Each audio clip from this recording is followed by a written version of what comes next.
अस्सलाम वालेकुम नाज़रीन, मैं हूँ फयाज़ अहमद अपने चैनल फयाज़ अहमद तज़िया के साथ। नाज़रीन, आपसे गुजारिश है कि मेरे चैनल को सब्सक्राइब करें और बेल आइकन का बटन दबाएं।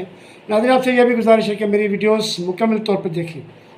नाज़रीन, आज बैन अवी टॉपिक पे बात करेंगे। तो मैं अपने चैनल का नाम दोबारा रिपीट करता हूँ, फयाज़ अहमद तज़िया।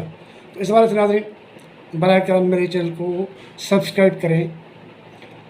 नाज़रीन, जैसा कि आपको पता ही है कि इसराइल और फ़लस्तीन के दरमियान मामलात बड़े ख़तरनाक हो गए हैं, और बीच में से जो बातें हो रही थी जंग बंदी की मिस्र में, तो वो भी बातें जो हैं ख़त्म हो गई, क्योंकि इसराइल की हठधर्मी जो है वो ख़त्म नहीं होती। इसराइल अपने ज़िद पर कायम है, और जो बातें जो एजेंडा वो रखता भी है, जो बातें फिर वो चल के आगे चल कर वो उसी पर कायम नहीं रहता, उसी बातों पर मुकर जाता है। तो फिर इस हिसाब से जो है फिर वो दूसरी शरात रखता है। तो हमास के लिए जो काबिल कबूल शरात है, तो उस पर तो वो राज़ी हैं, मगर जो शरात पर वो काबिल कबूल नहीं है तो वो उस पर अमल नहीं करते। तो इस हिसाब से जंग बंदी चल रही है। इसी जंग बंदी तो नहीं हुई, तो इस जंग चल रही है।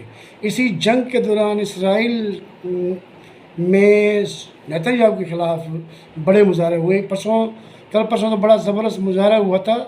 बड़ा जो लोग हमास के पास यरगमाल हैं, यरगमाली की जो वर्षा हैं, लवाकिन हैं, वो निकल आए।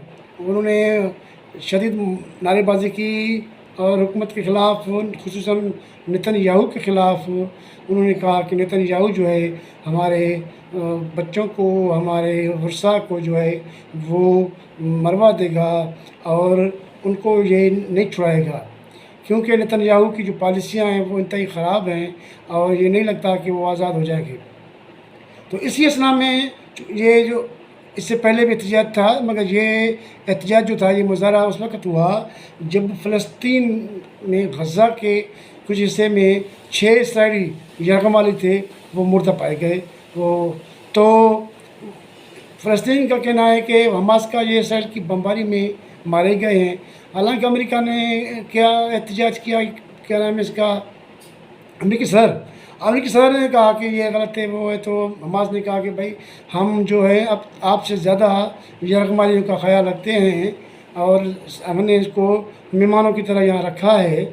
और ये इसराइल ने जो बमबारी की है, वहशाना अंधाधुंध फ़ज़ाई बमबारी, उसी बमबारी के नतीजे में ये हलाक हो गए, उसी बमबारी के जद में आ गए। अगर देखा जाए तो माजी में आज से कुछ महीने कबल जब इसराइल ने ऑपरेशन शुरू किया था अपने यरगमालियों को, तो आपने सुना होगा, यह वीडियो उस वक़्त आई थी मंजर आम पर, जब इसराइली फ़ोर्स देखा कि एक जगह से एक बंदा निकल रहा है, उसने हाथ ऊपर किए हुए थे और जो झंडा था अमन, सफ़ेद रंग का कपड़ा वो लहराता हुआ आ रहा था। इसराइली फ़ौजों ने समझा कि ये फ़लस्तीनी है, तो उसको उन्होंने हमास का ये लीडर है या कुछ भी है, तो उसको उन्होंने गोलियाँ उसके ऊपर चला दी। नतीजे में वो वहीं दम तोड़ गया। फिर उसकी लाश वहीं पड़ी थी। जब जाके वो चेक किया था, ये तो इसराइली यरगमाली था। तो माजी में भी इसराइल ने ऐसी गलतियाँ की हैं, अंधाधुंध फायरिंग करते हैं, अभी भी ऐसा ही किया है। क्योंकि नाज़रीन, इसराइल अब तक नाकाम हो चुका है। एक साल होने को है, इसराइल हमास के ख़िलाफ़ बड़ी कामयाबी नहीं ले सका। हालांकि इसने इंतहाई ख़तरनाक किस्म की बमबारी की है, शदीद किस्म की बमबारी की है। गज़ा को मुकम्मल तौर पर तबाह किया गया है। गज़ा में कोई जगह, कोई बिल्डिंग वगैरह बची नहीं है, उसको खंडरात बना दिया गया है। इसके बावजूद भी एक यरगमाली रिहा नहीं कर सका, और जो भी मिली हैं उनकी लाशें ही मिली हैं, जो इन्हीं की फायरिंग से, इन्हीं की बमों से वो यरगमाली मारे गए हैं।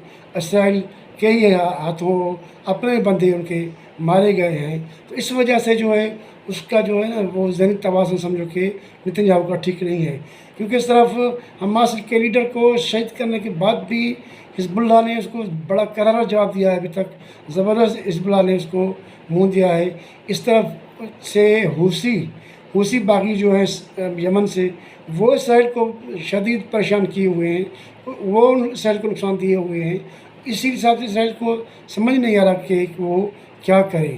تو اس لگتا ہے کہ نتن یاہو کے لیے جو ہے آنے والے دن وہ خراب ہی رہیں گے۔